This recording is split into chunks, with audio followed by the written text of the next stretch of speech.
there is another level of approximation that we can make, in which we can describe a universe containing a black hole as an exact description. We can find a solution to the equations of general relativity that contain one black hole in a universe that is not empty, in a universe that is expanding in a cosmological sense. Okay. This solution was first found by McVittie in 1933. So it's one of the earliest solutions of general relativity. It remained obscure for pretty much forever. There are very few people in the world today who still work with this. The McVittie solution basically says that if the universe expands very slowly, it behaves just like an ordinary black hole. If you look very far from the black hole, it looks exactly like a homogeneous isotropic universe, just like the cosmological principle would say it is. Okay? It does predict that there's a Big Bang. It does predict the existence of event horizons, just like a black hole. It works. It's a solution that contains all the ingredients that you need to call it an actual black hole. Okay?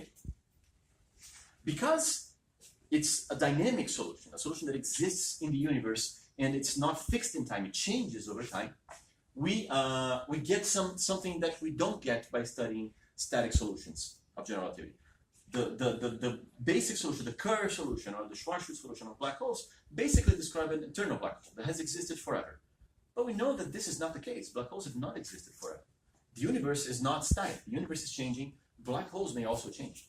So by having an explicitly changing black hole over time, we can get some pretty new information that the static solutions will not give us.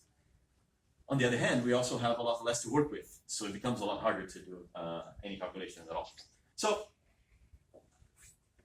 basically, the idea of the McVittie solution is that it's a black hole in a cosmological sense, that it feels the expansion of the universe. Now, the expansion of the universe, the most important way for us to know that the universe is expanding is there is a horizon outside of the universe. Okay, so there is a limit to how far we can see. Okay? If things are moving too fast, they move beyond this horizon, and we never see light coming from those sources at us again. So it looks like we live in an inverted black hole. We live in this bubble in which things are moving just out of, and eventually when they move out, it is the same as if they had fallen into a black hole. So we live in this inside-out black hole that is the universe expanding. Okay, so if you put a black hole there, then you have two black holes. You have one on the outside, and you have one on the outside. So you have two horizons: the universal horizon and the black hole horizon. Okay, and one knows about the existence of the other. What do I mean by know? These things are not fakers. What I mean is mathematically. If I change a little bit one horizon, the other horizon will also change. They are connected. These horizons are linked to one another. Okay, so this kind of description is what we call back reaction.